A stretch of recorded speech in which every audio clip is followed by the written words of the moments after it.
First we do this multiplication. 4 over 5 times 5. We can easily cancel this 5 and this 5, so here we have just 4.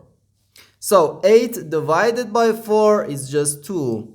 But this answer is not correct, because according to the order of operations, multiplication and division have equal priority and we have to work from left to right. So here, first we have to do this division, then this multiplication. If we do this multiplication before this division, it is wrong.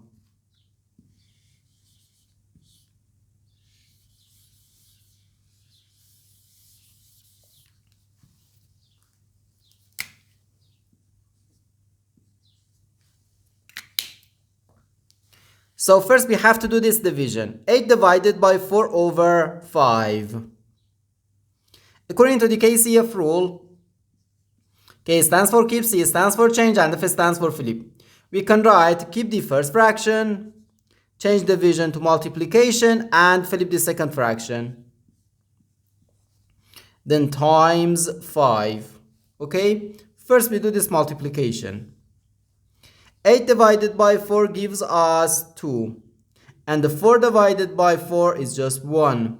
So here we have 2 times 5, which equals 10. So we have 10 times 5, which equals 50. And this is our final answer to this problem.